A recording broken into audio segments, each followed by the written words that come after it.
This is Mariah Pennington, and this video is for the Journalism 270 class. And my assignment was to shadow a journalist, so I chose Tiffany Gallant from the Billings Gazette, and she is the writer and assistant editor for all of the niche publications at the Billings Gazette, and that is here in Billings, Montana. So I shadowed her for 3 hours one day and then 3 hours a different day. The first day when I arrived, we went on a tour of the Billings Gazette, and we saw all the different departments of the different writers and the ad section, as well as the people who take care of the social media and all of those things. And then we also toured the other parts of the building where they do all the printing of the papers and just where all the offices are, just to kind of get a feel of what it is that the Billings Gazette does. I had never seen the inside of a newspaper building and where they print newspapers before, so that was really interesting. I had no idea they were that big, and that the reams of paper were so large, so that was cool. I didn't realize that they had such a large amount of people that manage their social media section, which obviously they would, but I didn't ever think about that. So the reason I chose Tiffany was because she does niche publications, which if you're not familiar with that, it's all the publications that aren't, I guess, dwell on the hard-hitting news section, but they're more all of the inserts that go in the paper and the various magazines that the Billings Gazette puts out. So I also didn't know that the Billings Gazette is owned by a larger company called Lee Enterprises that's based in Iowa. And all of the content that they put out is basically looked at before it is sent out by the main office that is in Iowa. So they send all of their proofs to Iowa, and they get proofed by them, and then send back, and then again, and then before anything is published. So it's approved by their larger mother parent company. So the different publications that Tiffany works on are, she has 5 different inserts in the newspaper. She does the construction zone, which is just basically like home improvement stuff in your house and how you can take care of different things in your house. And then they do a Your Home, which is a little different. It's just home-oriented stuff. Like you could have stuff in that that you write about that's like how to clean your house better, or how to insulate, or those kinds of things. And then they do the Rediscover Montana, which is 2 times a year, and it's stories that are regionally based in Montana. And it has a very large advertising income. And then Destination Downtown is 4 times a year, and it features stories and an events calendar, and it has an advertising base that's more fashion and food oriented. And then they do the home improvement insert, which comes out 1 week before the home improvement show, and it kind of lists all of the vendors that are going to be there and different advertisers for the event. And then they do 4 times a year an insert that is called Explore Red Lodge, and that is just about different events that are happening in Red Lodge 4 times a year. And all of those inserts are advertising based. So the Billings Gazette does advertising for their main newspaper, but they also do a lot of advertising for these niche publication inserts, and that is how they get a lot of their income.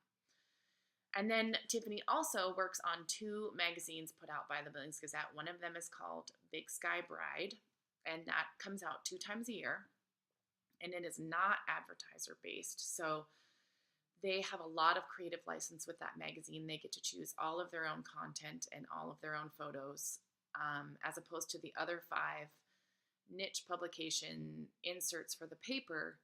Those are decided by just the management team and the group of writers at the Billings Gazette. So they will sit down every day or once a week and decide what kinds of things they're going to cover in those, whereas the 2 magazines they have all creative license to decide what the content is for those magazines. So this is Big Sky Bride. I know it's backwards. And it just has they showcase different weddings. And when they do showcase those different weddings, they also will put a tagline underneath each one, what vendors they used. So it is a bit of an advertising because they are listing the people or the vendors that those brides used for those weddings. And they do different features and stories, and I think the stories she was working on are what best makeup products for a bride to use on her wedding day. So those kinds of things. The other magazine that Tiffany works on is called Magic Magazine, and I think another student in our class was talking about this magazine in particular, and it comes out 5 times a year, including a holiday issue, and I was told that this magazine has about $86,000 in advertising revenue alone just for this magazine. The writers develop all the content, all the photos, and all of the articles that they write. And some of the things they write about are people of interest in Montana, people who are giving back to the community in unique ways, different artists and musicians that are in the Billings area. They have a media room where they kind of critique like the best app or book or movie happening right now. Home, garden, food, drink, special features. They do a calendar. They talk about day trips from Billings that you might want to take. So they kind of cover a lot of stuff. And here's a picture of Magic Magazine. And it just has it's actually a pretty cool magazine. So one of the things that we talked about is how they get the photos for all of their publications. And they do that 3 ways. They either have one of their photographers come with them when they're doing a story to take photos, or they use what is called Fotolia, which is basically a website where you find stock photos that you can use in your articles or in your magazine. And then they also have an in-house kind of site where everyone who's taken pictures for the Billings Gazette posts their photos on this in-house site. So that if someone else is doing an article and they need a picture of, say, someone riding a bicycle, they can go on, they call it Merlin, and find a picture and use it in one of their articles. And then there's also a website where you can go and see every single publication that a certain newspaper has put out. It's called Issue. So if I wanted to see a publication or an article that the Billings Gazette has put out, say last year, I could go on that website and find it. And then another big thing that Tiffany does is that she manages all of the social media for these niche publications. So she has a page for Big Sky Bride, and she has a page for Magic Magazine, and what she does is she has regularly scheduled posts that happen that they decide on in advance, and then they schedule those to happen, as well as each time that a publication is put out, they decide which content from that publication they're going to post on that social media site. So for Magic social media site, they wouldn't necessarily put every article from in there. They would choose a couple just to highlight that magazine and to garner interest. And then they also keep track of how many likes and shares and those kinds of things that they get from social media. So on the second day that I shadowed with Tiffany, I was able to go on an interview with her. So for the home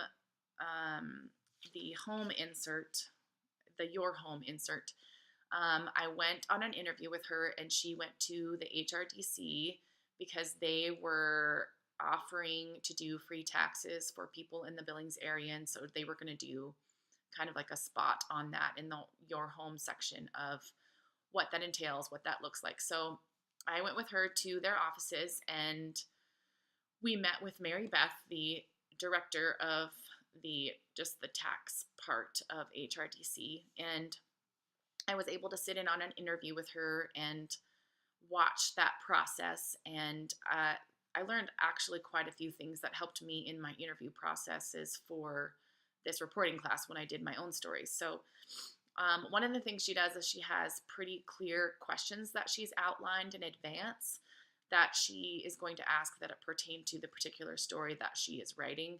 And I kind of, on my first interview, flew by the seat of my pants and didn't really have a set. I mean, I knew what I wanted to ask, but I didn't have a written out set of questions that I was going to use. And so I thought that was really helpful because it kept her focused and on track when she was asking the questions. And then she usually tells the person that she's going to interview that it's going to take about an hour, and it did. It took about an hour long. I always used a video, or not a video, just a recorder when I was interviewing people. And Tiffany said she does not use a recorder. She always just writes things down because it keeps her more engaged with the person that she's interviewing. Um, she was able to like write down quotes. I would have to get much better at it to remember exactly what they said, but I think she just decides which things are most important and pertinent to the article that she's writing, and she writes those things down. And then the other thing is that she sticks to the story, even though there are other things that would come up that would be interesting to her. She mainly just keeps focusing on the story that she's going to write when she's asking the questions. And then the other thing that I thought was really cool is that at the end of the interview, she always kind of recaps with the person that she's interviewing. This is what you said. This is how the direction of the article is going to go. These are the quotes that I have from you. Are these quotes correct? Is this what you meant to say? Just to kind of give them an opportunity to say, yes, that's exactly what I meant, or that's perfect, or actually I might rephrase that a little. And her reasoning is that they want to build a good relationship with people in the community, and they don't necessarily want to, print something that's going to make someone look bad, because that's not the purpose of niche publications. So, and then she always tells them when the article is going to run, because they're always curious when it's going to run. So, and occasionally she will ask them for a picture of themselves as well.